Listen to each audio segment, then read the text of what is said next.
अभी आपके सामने मोहतरम जनाब वली मेहदी साहब बेहतरीन स्पीच दे रहे थे और जिस शख्सियत का इन्होंने आखिर में जाते जाते हवाला दिया, उनका एक जुमला मुझे याद आया। इनकी स्पीच सुन करके मैं चाहता हूँ कि आपकी खिदमत में भी पेश कर दूँ। हज़रत आयतुल्लाह खुमैनी रहमतुल्लाह अलैह फरमाते हैं, इस मेरे नौजवानों सुनना इस चीज़ को, फरमाते हैं कि इस इंतज़ार में मत रहो कि ताकत आ जाएगी तो काम करेंगे, काम करते रहो ताकत खुद ब खुद आ जाएगी। ये बहुत बड़ा जुमला है एक इंसान को तरक्की करने के लिए। अब मैं गुजारिश कर रहा हूँ मौलाना जाफर खान साहब किबला से वो आए और मोहतरम जनाब संजय सिंह को दावत सुखन दे।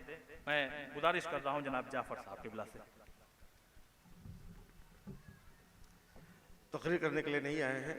संजय भाई को तो सब जानते हैं, यहाँ जितने लोग हैं तकरीबन सभी जानते हैं, लेकिन पहचानते कम लोग हैं। ये राज्यसभा मेंबर हो गए सुल्तानपुर में, यहाँ वहाँ टहलते हुए कभी इसको उठाना, कभी उसको पहुँचाना, कभी इसकी खिदमत, कभी उसकी खिदमत, कभी इसको खून देना, कभी उसकी मैयत उठाना। अल्लाह ने आज तक किसी की मेहनत को रायगा नहीं किया। याद रखिएगा, जज्बा खिदमत इंसानियत को अगर है तो उसको सिला रहमी अगर है और अगर आपने किया तो उसकी जज़ा दुनिया में ज़रूर मिलेगी। संजय भाई को आप देख रहे हैं, इनको जानते हैं लेकिन पहचानते नहीं हैं।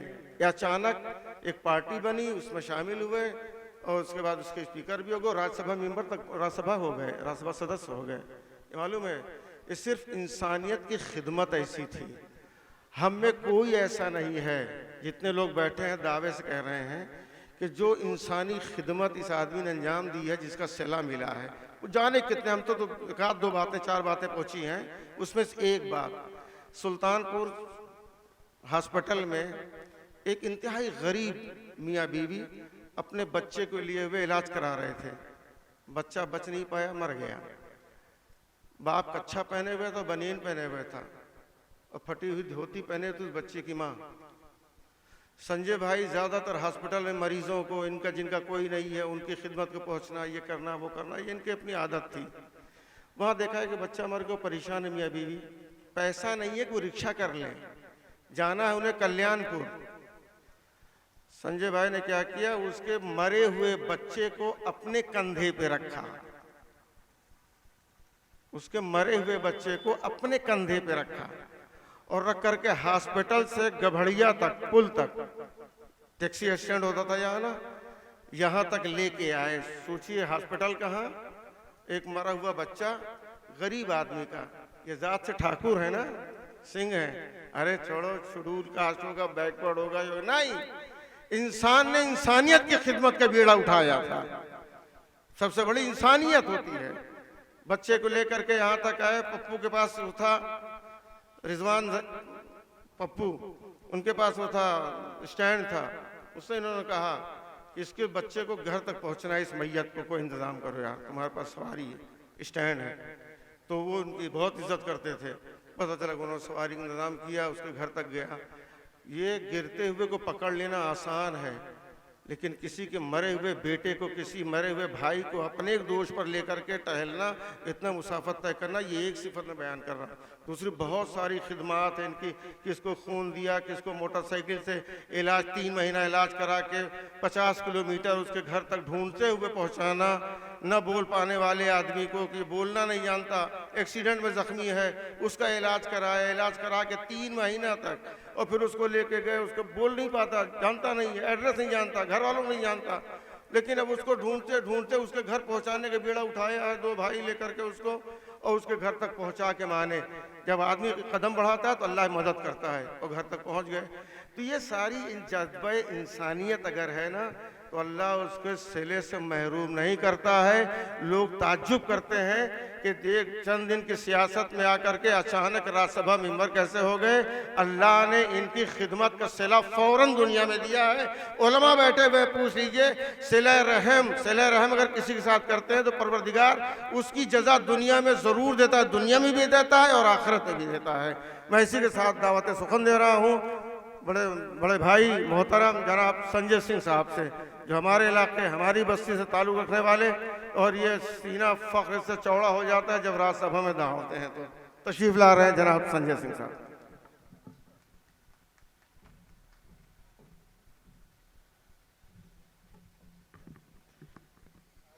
गदीरी युवा फाउंडेशन के सभी पदाधिकारियों को हृदय से धन्यवाद देना चाहता हूं कि आपने मुझे इस प्रोग्राम में बुलाया। मंच पर आसीन सभी आदरणीय सम्मानित अतिथियों का हृदय से स्वागत और अभिनंदन करता हूं, इसलिए कि ये मेरा अपना जिला भी है, अपना शहर भी है, मिट्टी भी है। इसी मिट्टी में पैदा हुआ, पला बढ़ा, और जिसका जिक्र अभी हमारे भाई कर रहे थे, यहाँ पर हर वर्ग के लिए कोशिश की कि थोड़ा बहुत कुछ काम कर सके, और ज्यादा काम हॉस्पिटल में करने का मौका मिला। अभी हमारे युवा साथी बता रहे थे, मेहंदी साहब, कि ऊपर वाला ही आपसे अच्छे काम करवाता है। तो मैं ऐसा मानता हूं कि अगर मुझे सुल्तानपुर में या उसके बाद दूसरे जिलों में या आज फिर पूरे देश में गरीबों की सेवा और उनकी आवाज उठाने का मौका मिल रहा है, तो इसके पीछे ऊपर वाले का हाथ है, ऊपर वाले की कृपा है। और मुझे धार्मिक बातों का बिल्कुल बहुत ज्यादा ज्ञान नहीं है, लेकिन मोटे मोटे तौर पे हजरत मौला अली का जो जिक्र यहाँ पर किया गया, हमारे दोस्त हैं शोहरत अली, और मेरे साथ यहीं का एक गदर साथ में रहता था, आपको याद होगा। तो गदर जो है और शोहरत अली, हम लोग लखनऊ से वापस आ रहे थे, बोलेरो हमारी गाड़ी थी, और अचानक उसको नींद आ गई तो गाड़ी बिल्कुल डिसबैलेंस हो गई। तो शोहरत बहुत तेजी से या अली या अली या अली 3 बार उसने किया, और फिर किसी तरीके से वो गाड़ी बैलेंस हुई, आगे हम लोग चले। तो हमने उससे कहा कि जिंदगी बच गई सब लोगों की। तो उन्होंने कहा कि अली ने मदद किया, या अली मदद, हमने पुकारा उनको। तो हमने पूछा, तो आगे जो शोहरत ने कहा कि जैसे आप मुसीबत में, संकट में राम का नाम लेते हैं, ऐसे ही हम लोगों के दिल से अली का नाम निकलता है। देखिए, हिंदुस्तान एक मिली जुली संस्कृति का देश है, मिली जुली सभ्यता का देश है। यह हमें समझना पड़ेगा। एक ऐसा मुल्क जहां अलग अलग धर्म, अलग अलग भाषा, अलग अलग क्षेत्र के लोग, 140 करोड़ आबादी एक साथ मिलकर रहती है, वो है हमारा भारत, वो है हमारा हिंदुस्तान, जिसके ऊपर पूरी दुनिया गर्व करती है। हमारी पहचान इसलिए नहीं है कि सिर्फ यहां हिंदू रहते हैं, हमारी पहचान इसलिए भी नहीं है कि सिर्फ यहां मुसलमान रहते हैं, सिर्फ यहां सिख रहते हैं या ईसाई रहते हैं, सिर्फ यहां जैन रहते हैं या बौद्ध रहते हैं। हमारी पहचान पूरी दुनिया में इसलिए है कि यहां पर 140 करोड़ लोग रहते हैं, अलग अलग धर्मों के, अलग अलग जातियों के, अलग अलग भाषाओं के, एक साथ मिलकर रहते हैं। यह हमारी खूबसूरती है।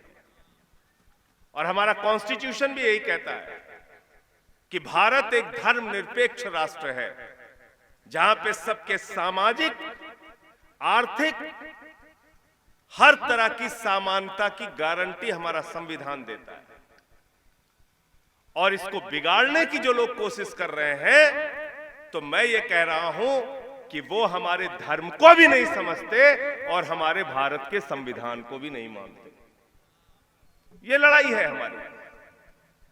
और मैं तो इससे भी आगे मानता हूं, जब धर्म दुनिया में नहीं थे, जब इल्म दुनिया में नहीं था, जब तमाम धार्मिक किताबें दुनिया में नहीं थी, तब भी इंसान था, और उस इंसान के दिल के उसके शरीर के अंदर एक दिल था, और वो दिल, उस दिल के अंदर मोहब्बत थी, प्रेम था, और वो प्रेम और भाईचारा अगर आज हम जिंदा रखते हैं तो सही मायने में वही मौला अली का संदेश है, वही पाक कुरान का संदेश है, वही रामायण का संदेश है, वही बाइबल का संदेश है, और वही गुरु ग्रंथ साहब का संदेश है।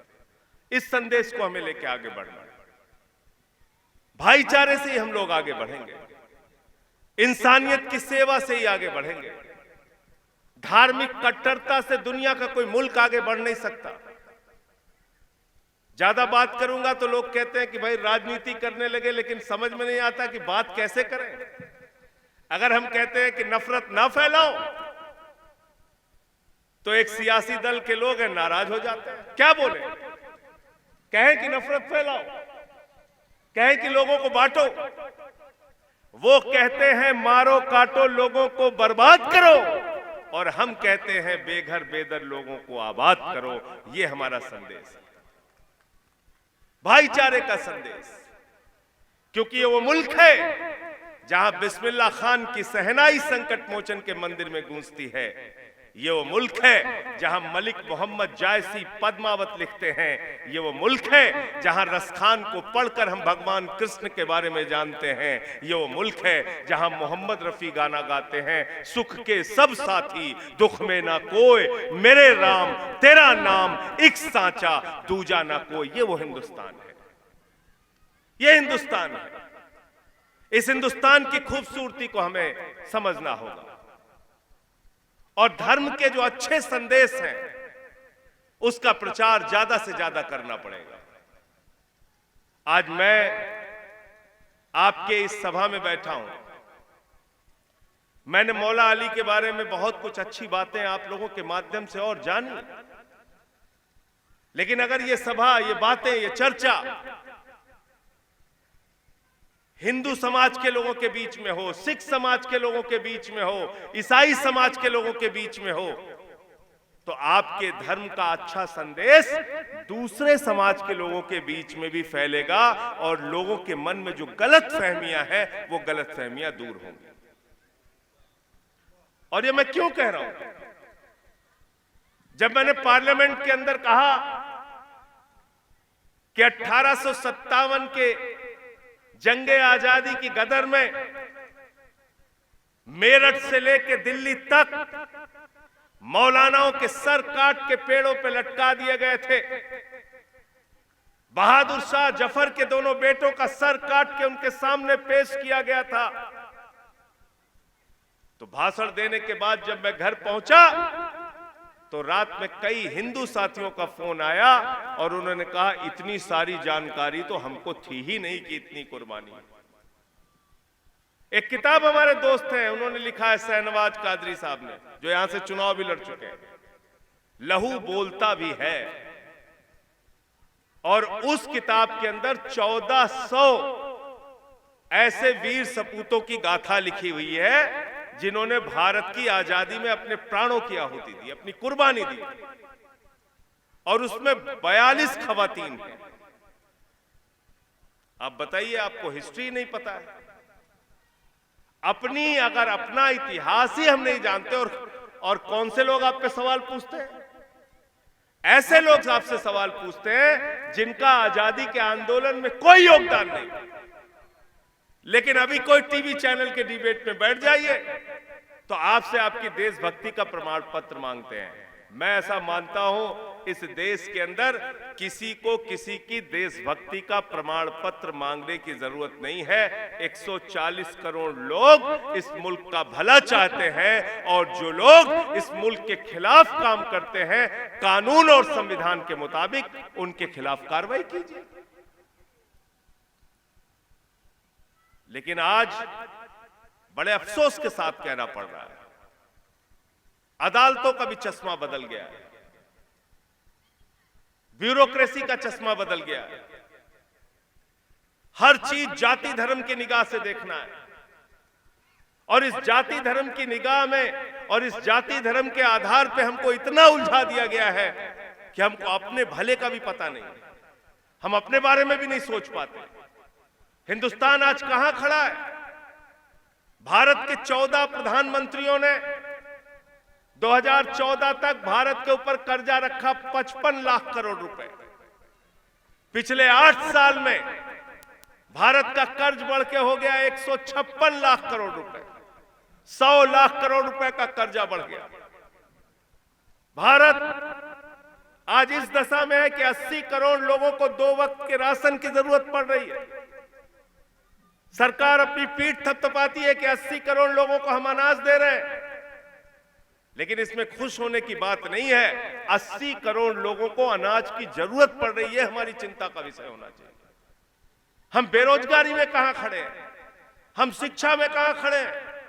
अभी भारत का बजट आया, उसमें शिक्षा का बजट कम कर दिया, स्वास्थ्य का बजट कम कर दिया, और किसका बजट आगे कर दिया? कह रहे 50 नए एयरपोर्ट बनाएंगे। हमने कहा बनाओगे तो दोगे किसको, ये बता दो। बना तो दोगे आप। तो इसलिए हम ये कहना चाहते हैं कि हमको अपने धर्म की अच्छी बातें और अच्छे संदेश पर भी ध्यान देना पड़ेगा। उसी का प्रचार लोगों के बीच में करना पड़ेगा, लोगों के मन को बदलना पड़ेगा। आपस में मिलजुल कर रहें। अगर इसका धार्मिक संदेश लोगों तक पहुंचेगा तो मैं समझता हूं उसका गहरा असर होगा। रामचरितमानस की चौपाई क्या कहती है? सब नर करहीं परस्पर प्रीति। सारे लोग आपस में प्रेम से रहें। और कुछ लोग हमें सिखाते हैं कि नहीं, झगड़ा करो, लड़ाई करो, एक दूसरे से नफरत करो। तो वो सही मायने में आपको धर्म का संदेश नहीं दे रहे हैं। हिंदू धर्म कहता है वसुदेव कुटुंबकम, पूरा विश्व हमारा परिवार है। जब पूरा विश्व हमारा परिवार है तो हिंदू भी हमारा परिवार, मुसलमान भी हमारा परिवार, सिख भी हमारा परिवार, ईसाई भी हमारा परिवार। इस मुल्क में, इस दुनिया में रहने वाले सारे लोग हमारे परिवार के लोग हैं। इस भावना से देश को आगे बढ़ाना पड़ेगा। और इसलिए साथियों और दोस्तों, मैं सिर्फ इतना कहना चाहता हूं, ये सुल्तानपुर की धरती, इससे एक गहरा रिश्ता मेरा है। यही पैदा हुआ हूं और इस बात को ध्यान रखता हूं कि जब पार्लियामेंट में बोलने के लिए खड़ा होता हूं तो मुझे हॉस्पिटल के वो जस्सू भी याद आते हैं। मुझे रेडी पटरी पे काम करने वाले वो हजारों लोग भी याद आते हैं जो 45 डिग्री टेम्परेचर में अपना ठेला लगा के अपने बेटे को पढ़ाने का काम करते हैं, अपनी मां के इलाज कराने का काम करते हैं, जिनकी लड़ाई 16 साल तक यहां रह के मैंने लड़ी। और इंसानियत क्या होती है उसका जिक्र अगर मैं करूंगा तो मैं एक घटना को नहीं भूल पाता। 3 साल तक जिस जस्सू की इस अस्पताल में मैंने सेवा की, वो मानसिक रूप से विक्षिप्त था। कुछ उसको याद नहीं था, घर कहां है, पता कहां है, कहां का रहने वाला है, किस जाति का है, किस धर्म का है। बेड पे लेटरिन कर देता था। पैर काटने के लिए डॉक्टरों ने कहा तो हाथ जोड़ के उनसे निवेदन किया, इसका पैर नहीं कटना चाहिए। उसकी पट्टी करवाते थे, उसके मल मूत्र जो होता था साफ करते थे हम लोग जाके, हमारी टीम के लोग, सारे लोग। और 3 साल तक उसकी सेवा करतार भैया ने, हम लोगों ने मिलके, अशोक भाई यहां पे बैठे हुए, किया। 3 साल के बाद एक दिन मैंने सोचा कि ये कभी कभी अपने घर का नाम लेता है कि इधर बदलापुर की तरफ है, वहां चलते हैं। उसको बैठा के लेके गया। मोटरसाइकिल एक पेट्रोल पंप पे रुकी। पेट्रोल देने वाले ने कहा कि ये तो फला रामजस का लड़का है। मेरी खुशी का ठिकाना नहीं था। मैंने कहा ले चलो इसके गांव में मुझे। उसके गांव में पहुंचा तो पूरा गांव इकट्ठा हो गया, क्योंकि 3 साल से वो लड़का गायब था। लेकिन सोचिए उसकी भावना, सोचिए क्या संदेश देता है वो जस्सू। अपने मां से मिला, अपने बाप से मिला, अपने गांव वालों से मिला, सारे गांव वालों की खुशी का ठिकाना नहीं था, मां बाप की खुशी का ठिकाना नहीं था। लेकिन जब मोटरसाइकिल स्टार्ट करके मैं चलने लगा तो मेरी गाड़ी पीछे से पकड़ के रोने लगा, चीखने लगा। उस बात को मैं आज तक नहीं भूल पाता कि जिसको हम पागल कहते हैं उसके सीने में भी मानवता होती है, दिल होता है, इंसानियत होता है, प्रेम होता है। वो भी आपकी सेवा को पहचानता है, वो भी आपसे दूर नहीं रहना चाहता। यही संदेश अगर हम सबको दे सके, सब तक पहुंचा सके कि नफरत से न ये मुल्क आगे बढ़ेगा, न हम आगे बढ़ेंगे, न हमारा शहर आगे बढ़ेगा, न हमारा मोहल्ला आगे बढ़ेगा, न हमारा परिवार आगे बढ़ेगा। नफरत दुनिया की सबसे बड़ी बीमारी है, जिसको खत्म करके मोहब्बत की बुनियाद पे इस दुनिया को बनाना है। और यही हमारे मौला अली का भी संदेश है, और यही हमारे हिंदू धर्म का और सिख और ईसाई धर्म का संदेश है। बहुत बहुत शुक्रिया, आपने मुझे यहाँ पर बुलाया, मुझे अपनी बात कहने का मौका दिया। बहुत बहुत धन्यवाद।